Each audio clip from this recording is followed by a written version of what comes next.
couple of well-known skeptics, notably Michael Shermer and Sam Harris, have come out in recent years as believing in objective moral truths.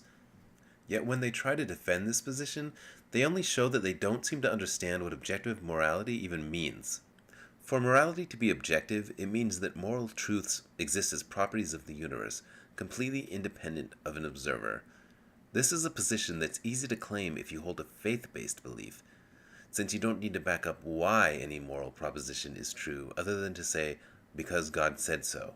But if you're a rationalist and you claim that moral propositions can be objectively true, you need to back it up. And here's where Harris and Shermer inevitably falter. Harris succumbs to two common pitfalls of people who misunderstand objective morality. First, he conflates moral subjectivism with moral relativism, and second, he appeals to emotions to fallaciously try to make his point stronger, as if our emotional reaction to a moral action holds any bearing whatsoever on its objective truth. Now, it is the position, generally speaking, of our intellectual community that, while we might not like this, we might think of this as wrong in Boston or Palo Alto, who are we to say that the proud denizens of an ancient culture are wrong to force their wives and daughters to live in cloth bags? I mean, who are we to say even that they're wrong to beat them with lengths of steel cable or throw battery acid in their faces if they decline the privilege of being smothered in this way? Here Harris is attacking moral relativism, which states that moral standards can be right or wrong depending on the particular culture, belief system, etc. It's a failing, contradictory position in that it sort of accepts a concept of a local absolute rightness or wrongness while denying the existence of absolutes at the same time. But he's completely failing to address moral subjectivism, which essentially states that moral judgments necessarily need an observer or a subject. We can still claim that things are right or wrong, but it doesn't mean so in any objective sense. Similarly, we can claim that certain foods are completely disgusting, but it doesn't make it objectively so. I think this confusion stems from the fact that our similar evolution has caused us to favor and oppose mostly the same things, a fact which can trick us into thinking that somehow these are objective truths, since a common fallacy is to conflate universality with objectivity. But even if every single human without exception thought vanilla ice cream was delicious, it wouldn't make it objectively so, because this still depends on a subject to measure the deliciousness of ice cream. Here Harris talks about the horrific practice of honor killing in the Middle East, and then conveniently slips in the subjectivity at the end. Your daughter gets raped, and what you want to do is kill her.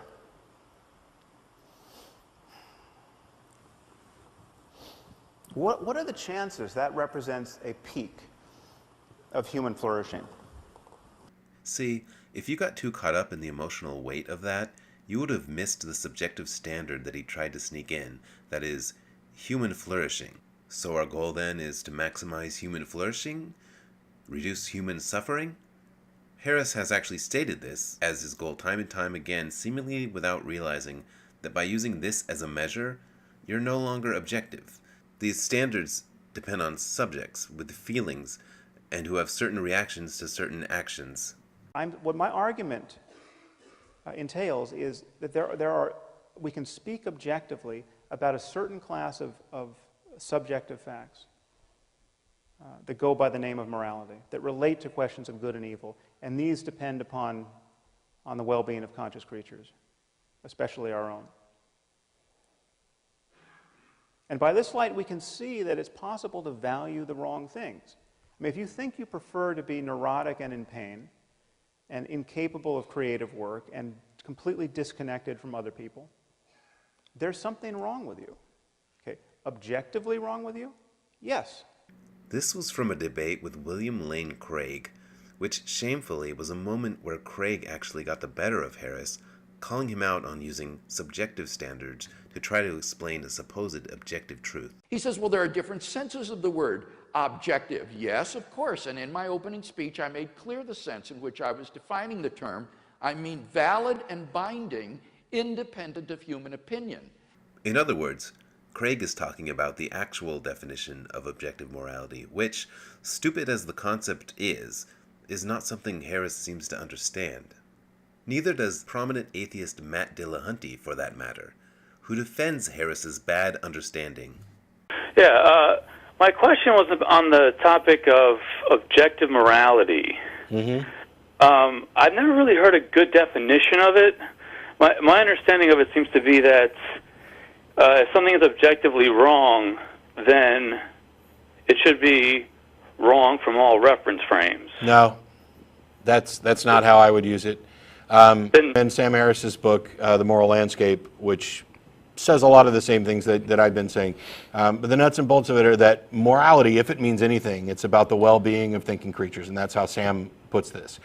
That's fine that you have your own pet definition, but that's not objective morality. To some extent, the things that people value are going to be somewhat subjective. Yeah. You know, if I like one thing that Matt doesn't like, then that's, then that's something that's subjective to my desires and interests.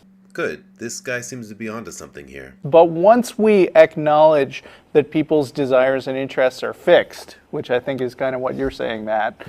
Well, wait, you just said that they were different. So to say that they're fixed now would mean you're just assuming they're fixed now. You're not acknowledging that they're fixed now.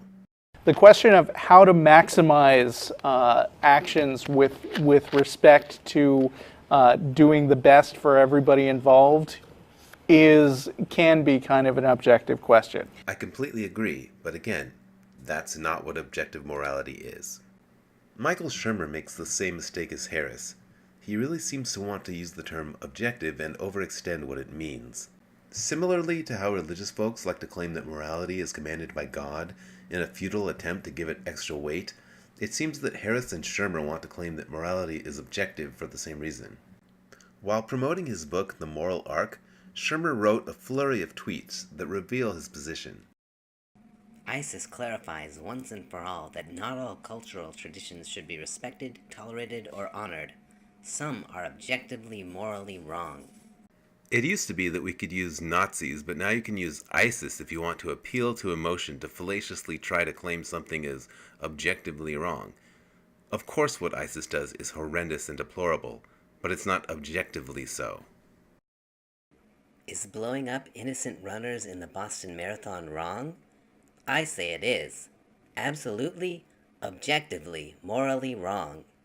Does anyone disagree? Another horrible act of terror whose horribleness does not imply any sort of objective moral truth of the universe. How to determine if wife beating is objectively morally wrong? Ask beaten women how they feel about it. First principle. Ask affected agent. How to determine if an action taken on a subject is wrong? Ask the subject. Ask the subject what their subjective experience was like. Totally objective. And I intentionally saved the best for last. Quote, ethical judgments are inherently subjective. End quote. Hudson. No. Democracies are objectively better than autocracies as measured by human flourishing. You heard it here, folks. Democracies are objectively better as measured by the subjective standard of human flourishing. In other words, the betterness of democracy completely depends on subjects. I know I'm beating a dead horse here. Well, here we're talking about how people treat one another. There's no moral questions if you're alone on a desert island by yourself. Actually, according to the definition of objective morality, there absolutely are, as these are properties of the universe, completely independent of people. So I'm building on the idea of the survival and flourishing of sentient beings. So things that lead to more of that are moral, things that lead to less of that are not moral or immoral. In other words, this is the subjective value that you're starting with, hence making it not objective. And this whole nonsense, I also debunked this nonsense about the Izzat barrier, the naturalistic fallacy. Hume never meant that. Hume just said you shouldn't extrapolate into moral values without good reason. You can't just say this is the way it is, therefore it ought to be that way. You got to have good reasons. So I claim, well, we do have good reasons. Democracies are better than autocracies. Free markets are better than top-down tyrannical, economic systems, communist systems, and so on. There's certain things we know work. You can measure it. Just look at North Korea versus South Korea on a nighttime map. you can see the difference. Or look at the average height of North Koreans versus South Koreans. It's about 3 inches difference. These political economic systems translate into real health measures, quality of life measures. And all sorts of other subjective standards, I'm sure. Now that I'm done nitpicking, I should say that I completely agree with what Harris and Shermer are prescribing, namely to find values that we have in common and objectively try to find the best way to fulfill them. I just wish they wouldn't start from a bogus premise in doing so. It doesn't strengthen your argument to hand-wave and pretend that it's coming from a place of supreme validity. To do this only takes you down the same path as religious morality. Instead, we should educate people on the true nature of morality so that they realize there's no need to pretend. Thanks for watching.